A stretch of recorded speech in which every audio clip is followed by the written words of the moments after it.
हे बघा, मी अगोदरही सांगितलं, की ही निसर्गाचा नियम आहे. जे पेरलं जातं तेच उगवत असतं.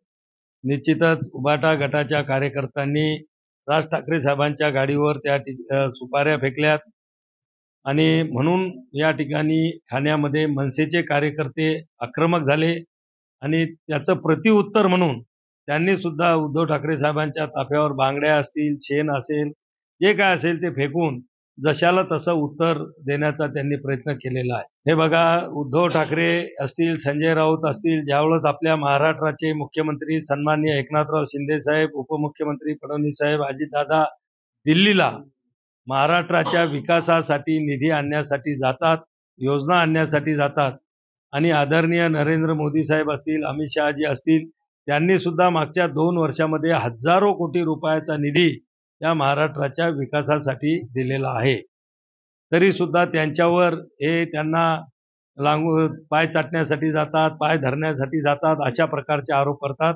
आताही या महाराष्ट्रातली जनता उद्धव ठाकरे साहेबांना हाच प्रश्न विचारत आहे, की ते तर सत्तेतले लोक आहेत, सत्तेकडे निधीसाठी गेले असतील, पण तुमचं काही दिल्लीमध्ये काम नसताना तुम्ही 2 दिवस त्या ठिकाणी कोणाकोणाच्या समोर कुर्निसाद घातला, कोणाच्या पुढे जाऊन तुम्ही लागून चालन केलं, स्वतःचा मुख्यमंत्री होण्यासाठी किती लोकांच्या समोर तुम्ही लाचारीनं आपला विषय त्या ठिकाणी मांडला.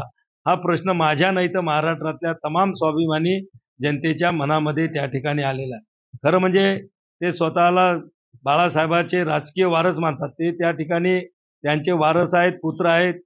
परंतु बाळासाहेबांचा राजकीय वारसा सांगत असताना बाळासाहेबांनी आपल्या जीवनामध्ये जे काही राजकीय मूल्य जपले, तो राजकीय स्वाभिमान जपला. त्यांनी कधी कोणाच्या दारामध्ये जाऊन कधी लोटांगण किंवा लागून चालन केलेलं नाही. पण मात्र उद्धव साहेब त्या ठिकाणी जाऊन त्यांनी निश्चित ठाकरे घराण्याचं नावाला सुद्धा एक प्रकारचा म्हणजे त्यांनी नाव कमी करण्याचा प्रयत्न केला, असं निश्चितच लोकांना त्या ठिकाणी वाटतं. हे बघा, रवी राणा कोण, माननीय मुख्यमंत्री एकनाथरावजी शिंदे साहेब, फडणवीस साहेब, अजितदादा आणि या सगळ्या मंत्रिमंडळांनी या देशातल्या सर्वसामान्य महिलांसाठी एक चांगला निर्णय या ठिकाणी लाडकी बहीण म्हणून घेतलेला आहे. आज तुम्ही पाहत असाल की ग्रामीण भागातल्या आमच्या मध्यमवर्गीय किंवा गरीब कुटुंबातल्या महिला ह्या सगळ्या परावलंबी त्या ठिकाणी असतात. अगदी 50-100 रुपयाची वस्तू विकत घ्यायची असली तरी त्यांना घरच्या लोकांच्या समोर हात पसरावे लागतात आणि म्हणून या हक्काच्या बहिणीला स्वाभिमानानं त्या ठिकाणी घरामध्ये कुटुंबामध्ये आपला त्या ठिकाणी काही ऐच्छिक वस्तू असेल किंवा काही व्यवहार करायचे असेल तर करता यावेत म्हणून एका भावानं रक्षाबंधनाच्या निमित्तानं बहिणीला दिलेली ओवाळणी आहे आणि बहिणीला दिलेली ओवाळणी ही कोणताही भाऊ त्या ठिकाणी वापस घेत नसतो. भाऊ हसन मुश्रीफांनी वादग्रस्त विधान केलं आहे की तुम्ही आमचे बटणं कचाकच दाबा, आम्ही तुमच्या घरी येऊन संपर्क करून देऊ. आता कोण काय बोलायचं आणि कोण काय बोललं त्याचं उत्तर मी देत बसायचं. आता मी ते प्रश्नही ऐकला नाही आणि उत्तर ऐकलं नाही.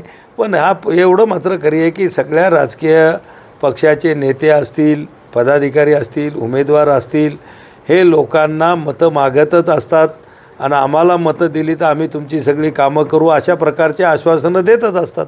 त्याच्यामध्ये असं काही वादग्रस्त नाही असाचं काही कारण नाही, शब्दशः त्याचा अर्थ घेण्याचं कारण नाही.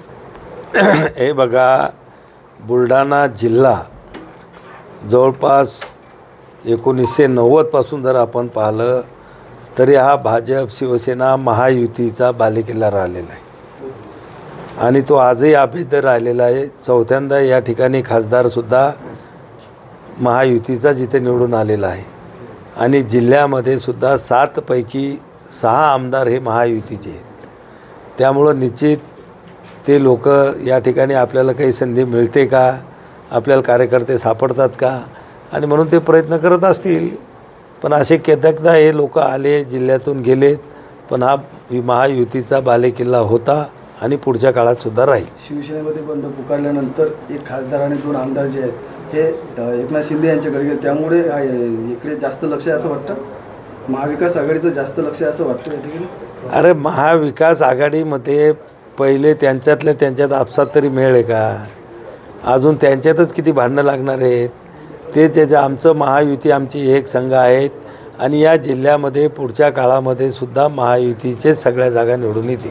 महाविकास आघाडीच्या मुख्यमंत्री पदाचा दावेदार कोण याबाबतच आता त्यांचे दावे प्रतिदावे सुरू झालेले आहेत। महाविकास आघाडीची निवडणूक लढवताना कोणता चेहरा घेऊन निवडणूक लढवावी, कुठल्या पक्षाचा मुख्यमंत्री होईल याबाबतच आता तिन्ही पक्षाकडून दावे प्रतिदावे केले जात आहेत। ही आघाडी टिकेल असं वाटतं? हे बघा, महाविकास आघाडी ही टिकणार नाहीच, कारण की हे लोक सत्तेच्या लालसेने एकत्र आलेले लोक आहेत। यांचा विचारधारेशी कुठेही मेळ खात नाही। यांच्या सगळ्यांच्या विचारधारा वेगळ्या आहेत। पण आपल्याला आता इतक्या दिवस विरोधात राहिल्यानंतर आणि भाजप, शिवसेना आणि आता अजितदादा आमच्यासोबत आल्यामुळं महायुती जी भक्कम झाली, त्या भक्कम महायुतीला श्रेय कसं द्यायचा म्हणून हे एकच सत्तेच्या लालसेने एकत्र आलेली हे सगळी महाविकास आघाडी आहे। पण हे शेवटपर्यंत टिकणार नाही आणि हे एकत्र राहणारही नाही।